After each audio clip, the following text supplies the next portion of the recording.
Hi ಎಲ್ಲರಿಗೆ simple ಟ್ರಿಕ್ಸಸ್ಗೆ YouTube ಚಾನಲ್ಗೆ ಸ್ವಾಗತ. ಬನ್ನಿ, ನವೋದಯ ಪರೀಕ್ಷೆಗೆ ಸಂಬಂಧಪಟ್ಟಂತ ಇಲ್ಲಿ ಕಾಲ ಉದ್ದ ಸಮಯದ ಮೇಲೆ ಯಾವ ತರ ಪ್ರಶ್ನೆಗಳು ಬರ್ತಾ ಇರ್ತಾವೆ ಅಂತೇಳಿ ಹಿಂದಿನ ಪ್ರಶ್ನೆ ಪತ್ರಿಕೆಯಲ್ಲಿ ಕೇಳಿದಂತಹ ಪ್ರಶ್ನೆಗಳನ್ನ ನಾನು ಇಲ್ಲಿ ಬಿಡಿಸ್ತಾ ಇರ್ತೇನೆ. ಈಗಾಗಲೇ ಸಾಕಷ್ಟು ಪ್ರಶ್ನೆ ಪತ್ರಿಕೆಗಳನ್ನು ಬಿಡಿಸಿದ್ದೀನಿ ಮತ್ತು ಸಾಕಷ್ಟು ವಿಡಿಯೋಗಳು ಅಪ್ಲೋಡ್ ಆಗಿದಾವೆ. ಎಲ್ಲಾ ವಿಡಿಯೋಗಳನ್ನ ತಾವು ನೋಡ್ಕೊಳ್ರಿ. ಅವೆಲ್ಲ ವಿಡಿಯೋಗಳು ನಿಮ್ಗೆ ಸೀರಿಯಲ್ ಆಗಿ ಚಾನಲ್ ಸಬ್ಸ್ಕ್ರೈಬ್ ಮಾಡ್ಕೊಳ್ಳಿ. ಪ್ಲೇ ಲಿಸ್ಟ್ ನಲ್ಲಿ ಎಲ್ಲಾ ವಿಡಿಯೋಗಳು ಏನಪ್ಪ ಅಂದ್ರೆ ನಮ್ಗೆ ಸೀರಿಯಲ್ ಆಗಿ ಸಿಗ್ತಾವೆ. ಹಾಗಾದ್ರೆ ಪ್ರಶ್ನೆ ಯಾವ ತರ ಇದಾವೆ ಅಂತೇಳಿ ಈ ವಿಡಿಯೋನ ಎಂತ ನೋಡ್ಕೊತ ಬಂದಾಗ ನಿಮ್ಗೆ ಪ್ರಶ್ನೆಗಳು ಅರ್ಥ ಆಗ್ತವೆ. ಒಂದು ಬಸ್ಸು ನೋಡ್ರಿ, ದೆಹಲಿಯಿಂದ ಸಾಯಂಕಾಲ 5:30ಕ್ಕೆ ಅಮೃತಸರಕ್ಕೆ ಹೊರಡುತ್ತದೆ. ಅದು ಮರುದಿನ ಬೆಳಗ್ಗೆ 7:36ಕ್ಕೆ ಅಮೃತಸರ ತಲುಪುತ್ತದೆ. ದೆಹಲಿಯಿಂದ ಅಮೃತಸರಕ್ಕೆ ಹೋಗಲು ಆ ಬಸ್ಸು ತೆಗೆದುಕೊಂಡಂತ ಸಮಯ ಎಷ್ಟು ಅಂತ ಪ್ರಶ್ನೆ ಕೇಳ್ತಾನೆ.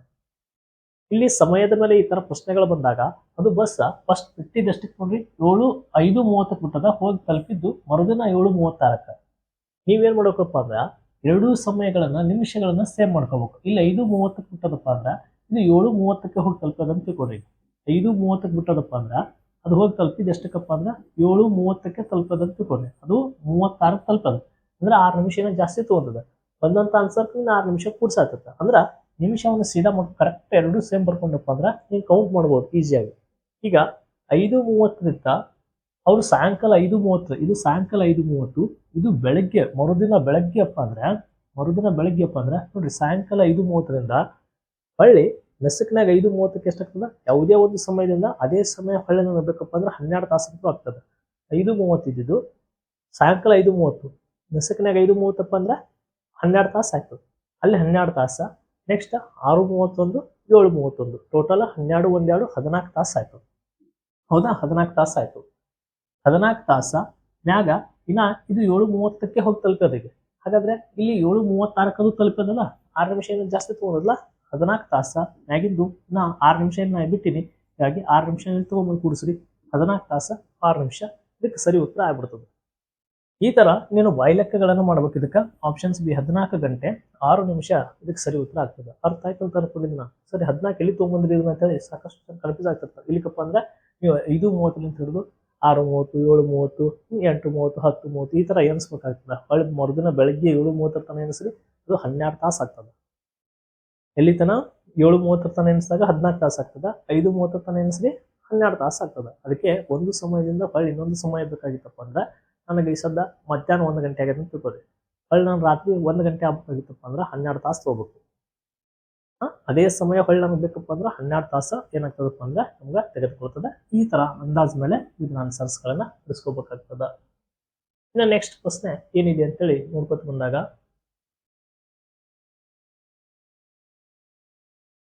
ಪ್ರಶ್ನೆ ಈ ತರ ಇದೆ. ಸರ್, ಒಂದು ಪಂದ್ಯಾಟವು ಪೂರ್ವಾನ ಅಂದ್ರೆ ಮುಂಜಾನೆ ಪೂರ್ವಾನ 9:30ಕ್ಕೆ ಆರಂಭವಾಗಿ ಅಪರಾಹ್ನ ಮಧ್ಯಾಹ್ನ 3:15ಕ್ಕೆ ಕೊನೆಗೊಂಡಿತು. ಹಾಗಾದ್ರೆ ಪಂದ್ಯಾಟವು ಎಷ್ಟು ಹೊತ್ತು ನಡೆಯಿತು ಅಂತ ಪ್ರಶ್ನೆ ಕೇಳ್ತಾನೆ. ಹೌದಾ, ಮುಂಜಾನೆ ಎಷ್ಟಕ್ಕಪ್ಪ ಅಂದ್ರೆ 9:30ಕ್ಕೆ ಏನಾಗೈತಪ್ಪ ಅಂದ್ರೆ ಅದು ಸ್ಟಾರ್ಟ್ ಆಗ್ಯದಪ್ಪ. 9:30ಕ್ಕೆ ಸ್ಟಾರ್ಟ್ ಆಗ್ಯದ ಬೆಳಗ್ಗೆ. ಎಷ್ಟೊತ್ತಿಗೆ ಮುಗಿದದ? 3:15ಕ್ಕೆ ಮುಗಿದದ. 3:15ಕ್ಕೆ ಮುಗಿದದ. ನಾ ಏನ್ ಮಾಡ್ಬಿಡ್ತೀನಿ, ಅದು 3:30ಕ್ಕೆ ಮುಗಿದದ ಅಂತ ತಗೊಂಡ್ಬಿಡ್ತೀನಿ. 3:30ಕ್ಕೆ ಮುಗಿದದ ಅಂತ ತಗೋತೀನಿ. ಅಂದ್ರೆ ನನಗೆ ಈಜಿಯಾಗಿ ನಮ್ಗೆ ಲೆಕ್ಕ ಮಾಡ್ಕೋಕ ಏನಪ್ಪಾ ಅಂದ್ರೆ ಒಂದು ಅನುಕೂಲ ಆಗ್ಬೇಕಪ್ಪ ಅಂದ್ರೆ ನಿಮಿಷಗಳನ್ನ ಎರಡು ಸೇಮ್ನ ಬರ್ಕೋಬೇಕಾಗ್ತದೆ. 9:30ಕ್ಕೆ ಸ್ಟಾರ್ಟ್ ಆಗಿ 3:15ಕ್ಕೆ ಮುಗಿದದ ಅಂದ್ರೆ 15 ನಿಮಿಷ ನಾ ಇಲ್ಲಿ ಜಾಸ್ತಿ ತಗೊಂಡಿನಿ. ಬಂದಂತ ಆನ್ಸರ್ಗೆ 15 ನಿಮಿಷ ನೀನು ತೆಗಿಬೇಕು. ಹಾಗಾದ್ರೆ 3:30ಕ್ಕೆ ಮುಗಿದದ ಅಂತ ತಗೊಂಡ್ಯಪ್ಪ ಅಂದ್ರೆ ಹಾಗಾದ್ರೆ ಪಂದ್ಯಾಟ ಎಷ್ಟು ಹೊತ್ತು ನಡೆಯಿತು ಅಂತ ಕ್ವಶನ್ಸ್ನ ಕೇಳ್ತಿರ್ತಾನೆ. ಇಲ್ಲಿ ಕೌಂಟ್ ಮಾಡಿ ನೋಡೋಣ. 9:30ರಿಂದ 3:30 ತನಕ ಹೋಗ್ಬೇಕು. 9:30ರಿಂದ 10:30, 11:30, 12:30, 1:30, 2:30, 3:30, ಟೋಟಲ್ ಎಷ್ಟಾಯ್ತು? 6 ತಾಸು ಆಯ್ತು. ಹಾಗಾಗಿ 6 ಗಂಟೆನೆ ನೀವು ಆನ್ಸರ್ನ ಹಾಕಕ್ ಬರಂಗಿಲ್ಲ. ಯಾಕಪ್ಪ ಅಂದ್ರೆ 6 ಗಂಟೆ 45 ನಿಮಿಷ ಅಂತ ಐತಿಲಿ. ಇಲ್ಲಿ 6 ಗಂಟೆ ಆನ್ಸರ್ 6 ತಾಸು ಅಂತೂ ಆಯ್ತು. ಇಲ್ಲ ಏನ್ ಮಾಡಿದೀನಿ, 15 ನಿಮಿಷ ಜಾಸ್ತಿ ತಗೊಂಡಿನಿ. ಎಷ್ಟು ನಿಮಿಷ ತಗೊಂಡಿನಿ ಜಾಸ್ತಿ? 15 ನಿಮಿಷ ಜಾಸ್ತಿ ತಗೊಂಡಿನಿ.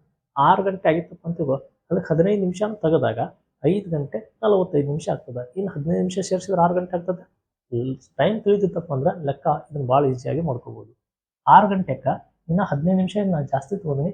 15 ನಿಮಿಷ ನೀವು ಕಡಿಮೆ ಮಾಡಿದ್ರಪ್ಪ ಅಂದ್ರೆ 5 ಗಂಟೆ 45 ನಿಮಿಷ ಏನಾಗ್ತದಪ್ಪ ಅಂದ್ರೆ ಆ ಪಂದ್ಯಾಟ ಏನಾಗಿರ್ತದಪ್ಪ ಅಂದ್ರೆ ನಡೆದಿರ್ತದ. ಹೀಗಾಗಿ ಇಲ್ಲಿ ಕೊಟ್ಟಿದ್ದಾರೆ ನೋಡ್ರಿ ಆಪ್ಷನ್ಸ್ ಬಿ 5 ಗಂಟೆ 45 ನಿಮಿಷ.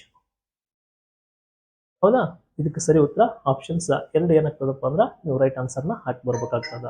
ಇನ್ನು ನೆಕ್ಸ್ಟ್ ಇದು ಬಹಳ ಸಿಂಪಲ್ ಪ್ರಶ್ನೆ ಇದೆ ಸರ್. 1 ಲೀಟರ್ ತುಪ್ಪದ ತೂಕ 930 ಗ್ರಾಮ್. 1 ಲೀಟರ್ ತುಪ್ಪದ ಬೆಲೆ ಎಷ್ಟದಪ್ಪ ಅಂದ್ರೆ 930 ಗ್ರಾಮ್ ಆಗಿದೆ. ತುಪ್ಪದ ಬೆಲೆ 1 ಕಿಲೋಕ್ಕೆ 200 ರೂಪಾಯಿ ಆಯ್ತು. ಹಾಗಾದ್ರೆ 5 ಲೀಟರ್ ತುಪ್ಪದ ಬೆಲೆ ಎಷ್ಟು ಅಂತ ಕ್ವಶನ್ಸ್ ಮೊದಲ ಈ ತೂಕವನ್ನು ಕನ್ವರ್ಟ್ ಮಾಡ್ಕೊಂಡ್ರಿ. ಎಷ್ಟಪ್ಪ ಅಂದ್ರೆ 930 ಐತಿ. ಎಷ್ಟು? 1 ಲೀಟರ್ಗೆ 930 ರೂಪಾಯಿ ಐತಿ. 1 ಲೀಟರ್ಗೆ 930 ಐತಿ. ಅಂತಾವು ಎಷ್ಟು ಲೀಟರ್ ತಗೋತಾಳಕಿ? 1 ಲೀಟರ್ ತುಪ್ಪ 5 ಲೀಟರ್. ಹಾಗಾದ್ರೆ ಇಂಟು 5 ಮಾಡ್ರಿ. ಇದಕ್ಕೆ 5 0 0 5 3 ಎಷ್ಟಪ್ಪ ಅಂದ್ರೆ 15. ಒಂದು ಕೈಲ 5 9 45 1 46. 1 ಕಿಲೋ ಅಂದ್ರೆ ಪಾಯಿಂಟ್ಗೆ ಇಲ್ಲಿ 1000 ಸ್ಥಾನಕ್ಕೆ ಪಾಯಿಂಟ್ ಇಟ್ಟರೆ 4 ಕಿಲೋ 650 ಗ್ರಾಮ್ ಆಯ್ತು. ಎಷ್ಟಾಯ್ತು ಅದು? 4 ಕಿಲೋ 650 ಗ್ರಾಮ್ ಆಯ್ತು. ಅವ್ರು ಹೇಳ್ತಾರೆ 1 ಕಿಲೋಗೆ 200 ರೂಪಾಯಿ ಅದಕ್ಕೆ ಹೇಳ್ತಾರೆ. ಹಾಗಾದ್ರೆ 1 ಕಿಲೋಗೆ 200 ರೂಪಾಯಿ ಅಂದ್ರೆ 4 ಕಿಲೋ 650 ಗ್ರಾಮ್ ಇಂಟು ಏನು ಮಾಡ್ರಪ್ಪ ಅಂದ್ರೆ 200 ಇಂಟು 200ನ ಮಲ್ಟಿಪ್ಲಿಕೇಶನ್ ಮಾಡ್ರಿ. ಆನ್ಸರ್ ಎಷ್ಟು ಬರ್ತೈತಿ ನೋಡ್ರಿ, ಚೆಕ್ ಮಾಡ್ರಿ. ಈಗ 2ರಲ್ಲಿ ಅಷ್ಟೇ ಮಾಡ್ರಿ. ಇವು ಜೀರೋಗಳು ಬಿಟ್ಬಿಡ್ರಿ. 2 5 ಎಷ್ಟಪ್ಪ ಅಂದ್ರೆ 10. 2 5 10. ನೆಕ್ಸ್ಟ್ 2 6 12. 12 1 13. ನೆಕ್ಸ್ಟ್ 2 4 8. 8 1 9. 930 ಬಂತು. ಇಲ್ಲಿ 2 0 ಇದೊಂದು 0 3 0 1 2 3 0ನ ಇಲ್ಲಿ ಸಬ್ಸ್ಟಿಟ್ಯೂಟ್ ಮಾಡಬೇಕು. ಅದಾದ ನಂತರ ಪಾಯಿಂಟ್ ನೋಡ್ರಿ, 3 ಸ್ಥಾನ ಬಿಟ್ಟು ಪಾಯಿಂಟ್ ಐತಿ. ಹಾಗಾದ್ರೆ ನೀನು 3 ಸ್ಥಾನ ಬಿಟ್ಟು ಪಾಯಿಂಟ್ ಕೊಟ್ಟಂದ್ರೆ ಪಾಯಿಂಟ್ ಇಲ್ಲಿ ಬರ್ತದೆ. ಹೌದಾ? ಪಾಯಿಂಟ್ 3 ಸ್ಥಾನ ಬಿಟ್ಟು ಪಾಯಿಂಟ್ ಕೊಟ್ರೆ ಇಲ್ಲಿ ಬರ್ತದ. ಹಾಗಾದ್ರೆ ಇಲ್ಲಿ ಉಳಿದಿದ್ದು ಬಂದಿದ್ದಷ್ಟಿಗೆ ಆನ್ಸರ್ 930. ಹಾಗಾದ್ರೆ ನಾವು ಇದಕ್ಕೆ ಸರಿ ಉತ್ತರವನ್ನು ಏನ್ ಹಾಕ್ಬೇಕಾಗ್ತದೆ? ಈಗ ಆಪ್ಷನ್ಸ್ ಬಿ. ಹೌದಾ? 930 ಇದಕ್ಕೆ ಸರಿ ಉತ್ತರ ಆಗ್ತದೆ. 1 ಕಿಲೋಗೆ 200 ಆದರೆ 5 ಲೀಟರ್ ತುಪ್ಪದ ಬೆಲೆ ಎಷ್ಟಾಗ್ತದಪ್ಪ ಅಂದ್ರೆ 930 ರೂಪಾಯಿ ಆಗ್ತದ. ಇದು ಪ್ರಶ್ನೆ. ಇನ್ನು ನೆಕ್ಸ್ಟ್ ಕ್ವಶನ್ಸ್ ಏನಿದೆಯಪ್ಪ ಅಂತ ಹೇಳ್ಬೇಕು ಬಂದಾಗ ಇಲ್ಲಿ ಅದೇ ರೀತಿಯಾಗಿ ಇನ್ನೊಂದು ಪ್ರಶ್ನೆ ಇದೆ. ಒಂದು 5 ರೂಪಾಯಿ ನಾಣ್ಯದ ತೂಕ 9 ಗ್ರಾಮ್ ಅಂತ. ಒಂದು 5 ರೂಪಾಯಿ ಕಾಯಿನ್ ತಗೊಂಡು ಅದನ್ನ ನಾವು ಕಾಟ ಮಾಡಿದೆವಪ್ಪ ಅಂದ್ರೆ ಅದು ಎಷ್ಟಾಗ್ತದಪ್ಪ ಅಂದ್ರೆ 9 ಗ್ರಾಮ್ ಆಗ್ತದಂತ. 5 ರೂಪಾಯಿ ನಾಣ್ಯಗಳ ಚೀಲದ ತೂಕ 9 ಕಿಲೋ ಐತಿ. ಒಂದು 5 ರೂಪಾಯಿ ನಾಣ್ಯಗಳಿಗೆ ಒಂದು ಚೀಲ ಐತಿ. ಅದನ್ನ ಕಾಟ ಮಾಡಿದಾಗ 9 ಕಿಲೋ ಆಗಿದೆ. ಹಾಗಾದ್ರೆ ಆ ಚೀಲದಲ್ಲಿ ಎಷ್ಟು ನಾಣ್ಯಗಳಿವೆ ಅಂತ ಕ್ವಶನ್ಸ್ ಬೇಕಾದ. ಬಹಳ ಸಿಂಪಲ್ ನೋಡ್ರಿ. 9 ಕಿಲೋ ಅಂದ್ರೆ ಎಷ್ಟಪ್ಪ ಅಂದ್ರೆ 9 ಕಿಲೋ ಅಂದ್ರೆ 9000 ಗ್ರಾಮ್. ಇದು ಗ್ರಾಮ್ದಾಗದಪ್ಪ ಅಂದ್ರೆ ನಾವು ಗ್ರಾಮ್ದಾಗ ಕನ್ವರ್ಟ್ ಮಾಡ್ಕೊಬಿಡ್ರಿ. 9 ಕಿಲೋ ಅಂದ್ರೆ 9000 ಗ್ರಾಮ್ ಆಯ್ತು. ಹೌದಾ? 9000 ಗ್ರಾಮ್ ಆಗ್ತದೆ.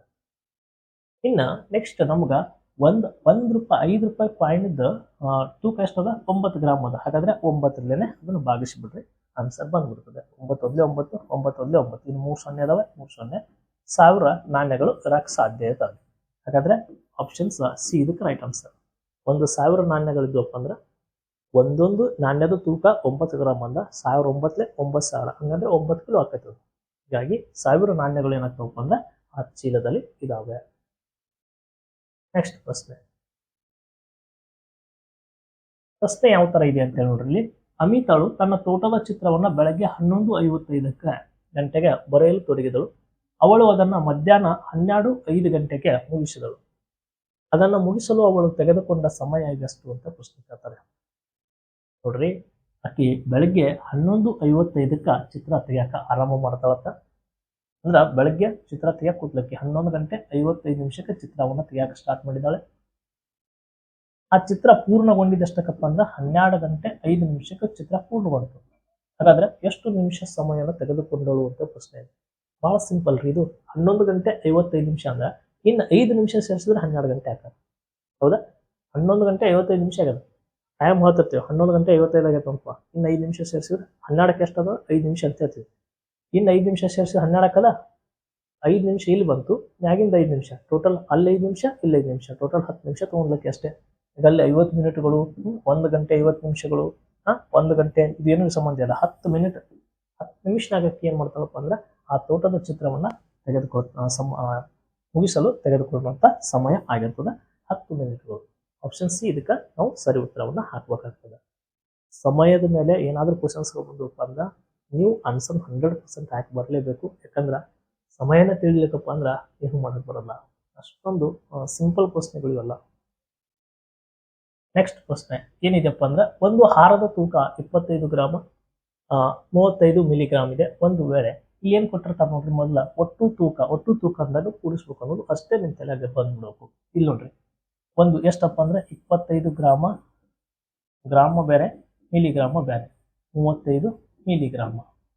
ನೆಕ್ಸ್ಟ್ ಒಂದು ಬಳೆಯ ತೂಕ 15 ಗ್ರಾಮ, ನೆಕ್ಸ್ಟ್ ಎಷ್ಟಪ್ಪ ಅಂದ್ರೆ 5 ಮಿಲಿಗ್ರಾಮ. ನೆಕ್ಸ್ಟ್ ಒಂದು ಉಂಗುರದ ತೂಕ 10 ಗ್ರಾಮ 450 ಮಿಲಿಗ್ರಾಮ್. ಆಭರಣಗಳ ಒಟ್ಟು ತೂಕ ಎಷ್ಟು ಅಂತ ಕ್ವಶನ್ಸ್ ಕೊಟ್ಟ. ಒಟ್ಟು ತೂಕ ಎಷ್ಟು ಅಂದ್ರೆ ಕೂಡಿಸ್ರಿ. 5 ಎಷ್ಟಪ್ಪ ಅಂದ್ರೆ 10, 5 10, 5 3 8 8 1 9, 4 4, 5 10, 2 1 3 4 1 5, 50 ಗ್ರಾಮ್ 490 ಮಿಲಿಗ್ರಾಮ್ ಅಂತ ಕೇಳ್ತೀವಿ. ಹಾಗಾದ್ರೆ ಇದು ಆಪ್ಷನ್ಸ್ ಐತೆ ನೋಡ್ರಿ, 50 ಗ್ರಾಮ್ ಎಲ್ಲಿದೆ, ಇಲ್ಲಿ 45 ಇದು ಹೋಯ್ತು, ಇದು 45 ಇದು ಹೋಯ್ತು. ಇನ್ನ ಉಳಿದಿದ್ದು 50 ಗ್ರಾಮ, ಇದು 85 ಐತಿ, ಇದು ಅಲ್ಲ. ಇಲ್ಲಿ 490 ಅಂದ್ರೆ 490 ಇರ್ತದೆ 1 ಗ್ರಾಮ್. ಹಾಗಾಗಿ ಆಪ್ಷನ್ಸ್ ಬಿ ಏನಾಗ್ತದಪ್ಪ ಅಂದ್ರೆ ಇದಕ್ಕೆ ಸರಿ ಉತ್ತರ ಆಗ್ತದ. 50 ಗ್ರಾಮ್ 490 ಮಿಲಿಗ್ರಾಮ್ ಇದಕ್ಕೆ ಸರಿ ಉತ್ತರ ಆಗ್ತದ. ಇನ್ನ ನೆಕ್ಸ್ಟ್ ಪ್ರಶ್ನೆ ಇಲ್ಲಿ ನೋಡ್ರಿ, ಇಲ್ಲಿ ಡಿಸ್ಟೆನ್ಸ್ ರಿಲೇಟೆಡ್ ಮತ್ತು ನಿಮ್ಗೆ ಸಮಯನ ಎರಡೂ ಮಿಕ್ಸ್ ಮಾಡಿ ಕೊಟ್ಟಿದ್ದಾನೆ. ಇಲ್ಲಿ ಅರ್ಥ ಮಾಡ್ಕೋಬೇಕು ಕ್ವಶನ್ಸ್. ಸರ್ 210 ಕಿಲೋಮೀಟರ್ ದೂರದಲ್ಲಿರುವ ಬಿಂದು ಎ ಇಂದ ಇನ್ನೊಂದು ಬಿಂದು ಬಿಗೆ 60 ಕಿಲೋಮೀಟರ್ ವೇಗದಲ್ಲಿ ಕಾರು ಬೆಳಗ್ಗೆ 9:30 ಗಂಟೆಗೆ ಹೊರಟಿದೆ. ಅದು ಬಿ ಬಿಂದು ಹತ್ತಿರ ತಲುಪುವ ಸಮಯ ಎಷ್ಟು ಅಂತ ಕ್ವಶನ್ಸ್ ಕೊಟ್ಟ. ಬಹಳ ಸಿಂಪಲ್. ಇಲ್ಲಿ ನೋಡ್ರಿ 210 ಕಿಲೋಮೀಟರ್ ದೂರದಲ್ಲಿರುವ ಬಿಂದು ಎ ಇಂದ ಅದು ಇನ್ನೊಂದು ಬಿಂದು ಬಿ ಹೊಂಟದ. 1 ಗಂಟೆಗೆ ಎಷ್ಟು ಹೊಂಟಾಗುತ್ತಾ, ಪರ್ ಗಂಟೆಗೆ 60 ಕಿಲೋಮೀಟರ್ ವೇಗದಲ್ಲಿ ಹೊಂಟಾಗುತ್ತೆ. 60 ಕಿಲೋಮೀಟರ್ದಾಗ ಹೊಂಟದಂದ್ರೆ 1 ಗಂಟೆಗೆ ಎಷ್ಟು ನಿಮಿಷ ಇರ್ತಾವ? 1 ಗಂಟೆಗೆ ಎಷ್ಟು ನಿಮಿಷ? 60 ನಿಮಿಷ. ಹಾಗಾದ್ರೆ 60 ನಿಮಿಷಕ್ಕೆ 1 ನಿಮಿಷಕ್ಕೆ 1 ಕಿಲೋಮೀಟರ್ ಹೊಂಟದಂತ ತಿಳ್ಕೊಂಡು ಹೋಗ್ಬೋದು. 1 ಗಂಟೆಗೆ 60 ಕಿಲೋಮೀಟರ್ ಹೊಂಟದಂದ್ರೆ 1 ನಿಮಿಷಕ್ಕೆ 1 ಕಿಲೋಮೀಟರ್ ಹೊಂಟದ. ಹಾಗಾದ್ರೆ 210 ಕಿಲೋಮೀಟರ್ ದೂರ ಅದ. 210 ಕಿಲೋಮೀಟರ್ ದೂರ ಅದಪ್ಪ ಅಂದ್ರೆ ನಾವು ಸಿಂಪಲ್ ಆಗಿ 1 ಗಂಟೆಗೆ 60 ಕಿಲೋಮೀಟರ್ ಹೋಗ್ತದ ಅನ್ನೋದಾದ್ರೆ 210 ಕಿಲೋಮೀಟರ್ನು 210 ನಿಮಿಷದಾಗ ಹೋಗ್ತದ. 210 ನಿಮಿಷ ತಗೋತೈತಿ ಟೈಮ್. 210 ನಿಮಿಷ ಅಂದಾಗ ಎಷ್ಟು ಗಂಟೆ ಆಗ್ತೈತೆ ಅನ್ನೋದು ನಮ್ಗೆ ಗೊತ್ತಾಗುತ್ತೆ. 210 ಅಂದ್ರೆ ಅದನ್ನ ನಿಮಿಷದಲ್ಲಿ ಕನ್ವರ್ಟ್ ಮಾಡ್ಕೊಂಡು ಏನಪ್ಪಾ ಅಂದ್ರೆ 210 ನಿಮಿಷ ಆಯ್ತು. 210 ನಿಮಿಷ ಅಂದಾಗ ಅದನ್ನ ಗಂಟೆದಾಗ ನಾವು ಕನ್ವರ್ಟ್ ಮಾಡ್ಕೊಂಡೇವು ಅಂದ್ರೆ ಗಂಟೆದಾಗ ಕನ್ವರ್ಟ್ ಮಾಡ್ಕೊಡ್ರಿ. ನೋಡ್ರಿ 1 ಗಂಟೆ ಅಂದ್ರೆ 60 ನಿಮಿಷ ಆಗ್ತದೆ. ಇಲ್ಲಿ 210 ಐತಿ ಅಂದ್ರೆ 1 ಗಂಟೆ ಅಂದ್ರೆ 60 ನಿಮಿಷ, 2 ಗಂಟೆ ಅಂದ್ರೆ 120 ನಿಮಿಷ, 3 ಗಂಟೆ ಅಂದ್ರೆ 180 ನಿಮಿಷ, 4 ಗಂಟೆ ಅಂದಾಗ ಇಲ್ಲಿ ಆಲ್ರೆಡಿ ಎಷ್ಟಾಗಿದೆ 180 ಬಂದದು. 180 ಅಂದ್ರೆ 3 ಗಂಟೆಗೆ 180 ನಿಮಿಷ ಆಯ್ತದ. 00 10ರಾಗ 8 ಕಳೆದ್ರೆ ಎಷ್ಟು? 11ರಾಗ 8 ಕಳೆದ್ರೆ 3, ಇಲ್ಲಿ ಮ್ಯಾಗಿನ ದಿನ 30 ನಿಮಿಷ ಉಳಿತು ನಮ್ಮ ಬರೇ. ಹಾಗಾದ್ರೆ 3 ಗಂಟೆ 30 ನಿಮಿಷ ಆಯ್ತದ. ಹೌದಾ? 180 ಅಂದ್ರೆ 3 ಗಂಟೆ, ಮ್ಯಾಗಿನ 30 ನಿಮಿಷ ಉಳಿದೈತಿ, 30 ನಿಮಿಷ. ಮೊದಲು ಅರ್ಥ ಮಾಡ್ಕೊ. ಇಲ್ಲಿ ಎಲ್ಲಿ ಯಾವುದೇ ತರ ಸೂತ್ರ ಆಗಿದ್ರೆ ಇಲ್ಲ, ಸುಮ್ಮನೆ ಕ್ವಶನ್ಸ್ನ ಅರ್ಥ ಮಾಡ್ಕೋದು. 210 ನಿಮಿಷ ಅಂದ್ರೆ 3 ಗಂಟೆ 30 ನಿಮಿಷ ಆಗ್ತೈತೆ. 3 ಗಂಟೆ 30 ನಿಮಿಷ ಅಂದಾಗ ನೋಡ್ರಿ ಅದು ಬೆಳಗ್ಗೆ ಎಷ್ಟು ಹೊಂಟದ? 9:30 ಹೊಂಟದ. ಆ 9:30ಕ್ಕೆ ನೀ ಎಷ್ಟು ಕೂಡಿಸ್ಬೇಕು? ಈಗ 3 ಗಂಟೆ 30 ನಿಮಿಷ ಕೂಡಿಸ್ಬಿಡ್ಬೇಕು. 3 ಗಂಟೆ 30 ನಿಮಿಷನ ಕೂಡಿಸ್ಬೇಕು ನಂಗೆ. ಹಾಗಾದ್ರೆ ನೋಡ್ರಿ 30 ಇದು ಕೂಡಿಸಿದಾಗ 1 ಅವರ್ ಆಗ್ಬಿಡ್ತೈತೆ. ಇದು ಕಡೆ ಬರಲಿ. 9 1 10 10 1 3 ಎಷ್ಟಪ್ಪ ಅಂದ್ರೆ 13 ಆಗ್ತದೆ. 13 ಗಂಟೆ ಆಯ್ತು ಕರೆಕ್ಟ್. 13 ಗಂಟೆ ಅಂದ್ರೆ ಏನಪ್ಪ ಅಂದ್ರೆ ಇಲ್ಲಿ ಬೆಳಗ್ಗೆ ಐತಿ, ಬೆಳಗ್ಗೆ ಹೋಗ್ಯದ. 13 ಗಂಟೆ ಅಂದಾಗ 13 ಅಂದ್ರೆ ಏನಪ್ಪ ಅಂದ್ರೆ ಮಧ್ಯಾಹ್ನ 1 ಗಂಟೆ ಅಂದ. 13 ಅಂದಾಗ ಮಧ್ಯಾಹ್ನ 1 ಅಂತ ಕರಿತೀರ. ಹೌದಾ? ಇಷ್ಟೇ ಈ ಕ್ವಶನ್ಸ್ಗೆ ನಾವು ಆನ್ಸರ್ನ ಮಾಡಬೇಕಾಗಿರೋದು. ನೆಕ್ಸ್ಟ್ ಪ್ರಶ್ನೆ, 5 ಪೈಸೆಯನ್ನ ರೂಪಾಯಿಯ ರೂಪದಲ್ಲಿ ಹೀಗೆ ವ್ಯಕ್ತಪಡಿಸಲಾಗ್ತದೆ ಅಥವಾ ಬರೆಯಬಹುದು ಅಂತ ಕ್ವಶನ್ಸ್ ಇದೆ. 1 ರೂಪಾಯಿ ಅಂದ್ರೆ 100 ಪೈಸೆ ಅಂತ ಕರಿತೀವಿ. ಇಲ್ಲಿ ಕೇಳಿದ ನಮಗೆ 5 ಪೈಸೆ. ಈ 5 ಪೈಸೆಯನ್ನ ರೂಪಾಯಿದಾಗ ಬರೀರಿ ಅಂದ್ರೆ ಹೆಂಗ್ ಬರೀತೀರಿ? 5 ಪೈಸೆಯನ್ನ ರೂಪಾಯಿದಾಗ ಬರೀರಿ ಅಂದ್ರೆ ಹೆಂಗ್ ಬರಿತೀವಪ್ಪ ಅಂದ್ರೆ ಕೊಟ್ಟಂತ ಸಂಖ್ಯೆನ ಯಾಸ್ ಇಟ್ ಈಸ್ ನ ಬರಿತೀವಿ. ಕೆಳಗಡೆ 100 ಇರೋದ್ರಿಂದ 0.05 ಪೈಸೆ ಅಂತೇಳಿ ಕರಿತೀವಿ. ಆಪ್ಷನ್ಸ್ ಇದಕ್ಕೆ ಬಿ ಸರಿ ಉತ್ತರ ಆಗ್ತದೆ. ಇದೇನ ದೊಡ್ಡ ಕ್ವಶನ್ಸ್ ಇಲ್ಲ ನೋಡ್ರಿ. 2014ರಾಗ ಇಂಥ ಸಿಂಪಲ್ ಪ್ರಶ್ನೆ ಕೂಡ ಕೇಳಿದಾನೆ. ಇಲ್ಲಿ ಕೊನೆ ಇನ್ನೊಂದು ಪ್ರಶ್ನೆ ಇದೆ ನೋಡ್ರಿ. ಇದು ಏನಪ್ಪಾ ಅಂದ್ರೆ ಕೆಳಗಿನವುಗಳಲ್ಲಿ ಯಾವುದು ಪರಸ್ಪರ ಸಮನಾಗಿದೆ ಅಂತ ಪ್ರಶ್ನೆ ಕೇಳ್ತಾನೆ. ಇದರಲ್ಲಿ ಯಾವುದು ಪರಸ್ಪರ ಸಮನಾಗಿದೆ ಅಂತ ನೋಡ್ಕೊತ ಬಂದಾಗ 100 ಇಂಟು 10 ಮಾಡಿದಾಗ ಇಲ್ಲಿ ನೋಡ್ರಿ ಇದು ಒಂದೊಂದ್ಲೆ ಆಗ್ತದ, ಇನ್ನು 1000 ಆಗ್ಬಿಡ್ತೈತೆ ಅದು. ಹೌದಾ? ಇದು 10 ಹತ್ತಲೆ ಎಷ್ಟಾಗ್ತೈತಿ? 100 ಆಗ್ತೈತಿ. ಇದು ಎರಡು ಏನಾಗ್ಲಿಲ್ಲಪ್ಪ ಅಂದ್ರೆ ಸಮನಾಗಿ ಆಗ್ಲಿಲ್ಲ. ಹೀಗಾಗಿ ಆಪ್ಷನ್ಸ್ ಎ ತಪ್ಪಾಯ್ತು. ಇನ್ನ 10 ಒಂದ್ಲೆ 10 10 ಒಂದ್ಲೆ 10 2 0 ಇದಾವ 2 0 ಇದು 100 ಬಂತು, ಪ್ಲಸ್ 50 50 ಇದು 100 ಬಂತು, ಇದು ಸಮನಾಗಿ ಬಂತು. ಓಕೆ, ಮತ್ತ ಅಷ್ಟು ಆಪ್ಷನ್ಸ್ ನ ಚೆಕ್ ಮಾಡ್ಕೊಂಬರ್ರಿ ನೀವು. 67 ಎಷ್ಟಪ್ಪ ಅಂದ್ರೆ ಇದು 120 ಆಯ್ತು, 100 20 ಕಳೆದಿರ್ತಿ 80 ಆಯ್ತು, ಇದು ಕೂಡ ಸಮನಾಗಿಲ್ಲ, ಸಿ ಹೋಯ್ತು. 20 20 ಎಷ್ಟಪ್ಪ ಅಂದ್ರೆ 400 ಆಯ್ತು, 4 ಇಲ್ಲಿ ಎಷ್ಟಪ್ಪ ಅಂದ್ರೆ 20, ಇದೊಂದು 0 ಐತಿ 200 ಆಯ್ತು, ಇದು ಕೂಡ ಸಮನಾಗಿಲ್ಲ. ಹೀಗಾಗಿ ಆನ್ಸರ್ ನಮ್ಗೆ ಸಿಕ್ಕಿರ್ತದ ಎಷ್ಟಪ್ಪ ಅಂದ್ರೆ ಆಪ್ಷನ್ಸ್ ಬಿ, ಇದು ಎರಡು ಕಡೆ ಏನಿದೆಪ್ಪ ಅಂದ್ರೆ ಸಮನಾಗಿ ಇದೆ. ಹೌದಾ? ಈ ತರಹ ಪ್ರಶ್ನೆಗಳಿಗಾಗಿ ನಿಮ್ಮ ಚಾನಲ್ನ ಏನ್ ಮಾಡ್ರಪ್ಪ ಅಂದ್ರೆ ಸಬ್ಸ್ಕ್ರೈಬ್ ಮಾಡ್ಕೊಂಡ್ರಿ. ನಿಮ್ಗೆ ಈ ತರ ಸಾಕಷ್ಟು ಪ್ರಶ್ನೆಗಳನ್ನ ಈಸಿಯಾಗಿನೇ ಲವ್ ಚಾಪ್ಟರ್ ವೈಸಸ್ಗಳ ಮೇಲೆ ಹಿಂದೆ ನಡೆದಂಥ ಪ್ರಶ್ನೆ ಪತ್ರಿಕೆಗಳನ್ನ ತೆಗೆದುಕೊಂಡು ನಾನು ಕ್ಲಾಸಸ್ಗಳು ಮಾಡಿದ್ದೀನಿ. ಇದು 19ನೇ ವಿಡಿಯೋ ಅಂತ ಅನಿಸ್ತದ. ಇನ್ನು ಸಾಕಷ್ಟು ವಿಡಿಯೋಗಳು ಏನಾಗ್ತಪ್ಪ ಅಂದ್ರೆ ನಿಮ್ಮ ಎಕ್ಸಾಮ್ ನೋಟಿಗೆ ಅಪ್ಲೋಡ್ ಆಗ್ತವೆ. ಎಲ್ಲವೂ ಏನು ಮಾಡ್ರಪ್ಪ ಅಂದ್ರೆ ಚಾನಲ್ನ ಸಬ್ಸ್ಕ್ರೈಬ್ ಮಾಡ್ಕೊಂಡು ಅಂದ್ರೆ ಎಲ್ಲವೂ ಸಿಗ್ತವೆ.